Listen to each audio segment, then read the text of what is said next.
Now, last year, the Human Rights Commission probed claims that police shot students with live ammunition at the same institution.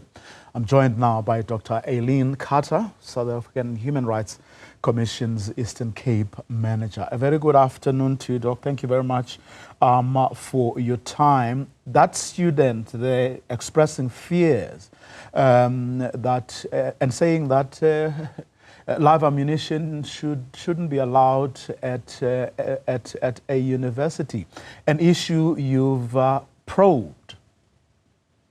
Afternoon, Vuyo and your viewers. Yes, we probed this issue at the Walter Sisulu University last year, and our report is currently pending. We're going to release it in the next few months. And we raised concerns during this inquiry about the use of alleged live ammunition during student protests. So other concerns that we've also looked at during the same type of scenario that unfolded last year was how does the security forces deal with escalation of concerns of these student protesters? So certainly something that we are currently very concerned about. We will be issuing a statement in respect of this as well. But at this point, we do call for calm. We do call for everyone to recognize that the right to protest is protected, but so too is the right to safety and dignity. You wouldn't let us in on the direction that evidence you've gathered has pointed to so far. So I think for us, very importantly, what we must emphasize is that security forces and SAPs, they must manage crowds and not escalate and contribute to the escalation of these protest actions. And in doing so and coming to a conclusion, we invited SAPs, we invited the local hospital, we invited the university, but also very importantly, we did assess the bullet casings that were found at the scene of these escalations through a ballistic expert.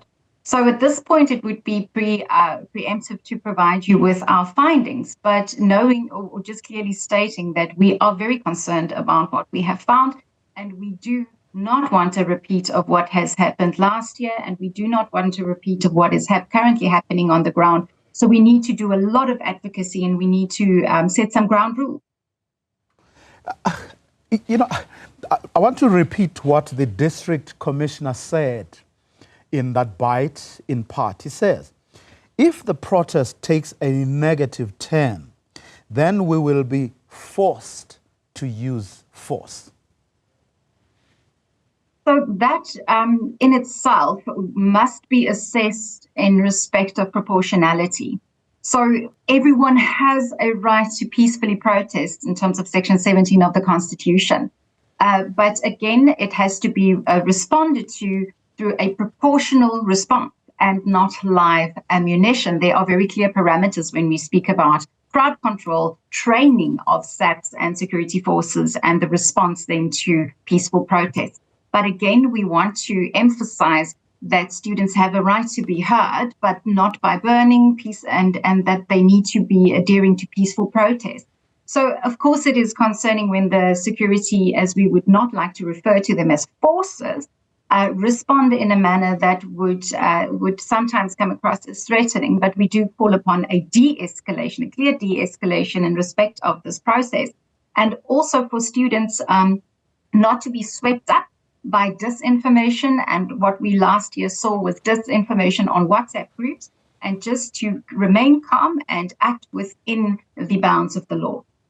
Just your thoughts, what you make of the situation there from what we've been told by students themselves, the police, the university has hardly said anything. Just your thoughts from the little that we know so far.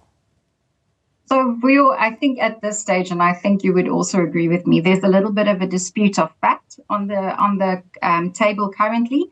So for us, in terms of the factual analysis, it is a bit premature to make a finding or determination on the factual analysis, but surely on the legal analysis, we are very clear that there cannot be an escalation in terms of force, that any reaction towards these students must be proportional, and we do call for de-escalation and calm in respect of the current circumstances. We always have to promote dialogue so that we can address the concerns, which is clearly also, again, related to the facilities at the university. And then in doing so, we want to have parties come to the table, mediate these issues, and not have another increase in violence as we saw last year. Dr. Eileen Carter, let me thank you very much for your time. She's the South African Human Rights Commission's Eastern Cape manager, commenting, of course, on that situation at Walter Sisulu University, where one student has unfortunately and regrettably died.